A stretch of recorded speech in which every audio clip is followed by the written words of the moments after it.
क्या आप कभी गिरे धड़ाम से बड़े होने के बाद?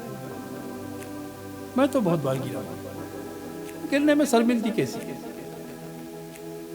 इसने हमें बहुत सारी बातें सिखाई हैं। आप गिरे हो तो आप ही को हैंडल करना होगा। अपने आप को मैनेज करके दोबारा खड़े होना है और चलते रहना है।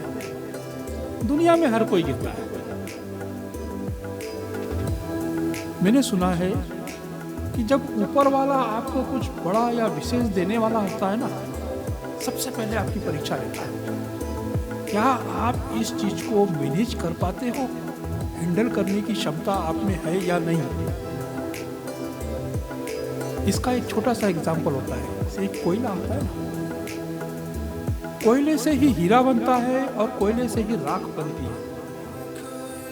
जब ये कोयला एक असीम टेम्परेचर को सहने की क्षमता अपने अंदर लाता है तो उसमें चमक आती है, और जो इस टेम्परेचर को नहीं सह पाता वो राख में कन्वर्ट होता है। तो आपका गिरना भी आवश्यक है। अगर आपको संवरना है, अगर आपको चमकना है, तो आपका गिरना भी आवश्यक है।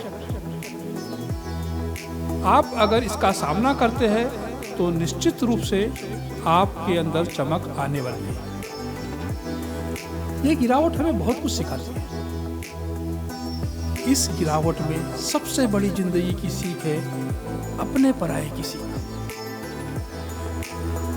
क्योंकि ये जिंदगी का सबसे महत्वपूर्ण ज्ञान है जो आपको गिरावट के बाद में ही मिलेगा। इस समय में, इस परिस्थिति में जो व्यक्ति आपसे बिना सवाल किए अगर वो आपकी मदद करता है या आपकी मदद के लिए खड़ा रहता है, वही आपका सच्चा साथी है।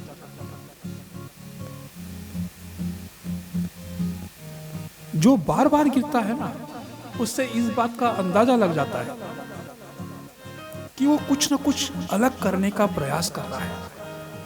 तो उसके इस प्रयास में उसका सहयोग करे, उसका मजाक ना बनाए। हाँ, इस बात की संतुष्टि अवश्य कर ले कि वो जो प्रयास कर रहा है वो सही दिशा में कर रहा है या गलत दिशा में कर रहा है। कहीं ऐसा तो नहीं किसी बुरी संगति में पड़ करके वो अपने कुछ गलत इसमें प्रयास कर रहा है, तथा उसको इस बात का एहसास है या नहीं, ये आपको पता होना चाहिए। गिरावट इंसान को बहुत अंदर से तोड़ देती है। ऐसे में ताने देने की बजाय उसका सहयोग करें, उसकी मदद करें।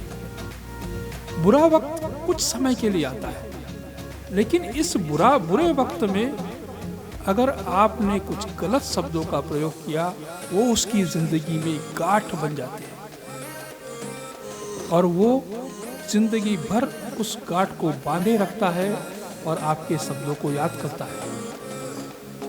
तो कृपया आपसे एक ही विनती है, जब भी कभी आपको ऐसा लगे कि कोई व्यक्ति अपनी परिस्थितियों से नीचे उलझ करके गिर रहा है, उसके सहयोग में खड़े। बहुत बहुत धन्यवाद आपका।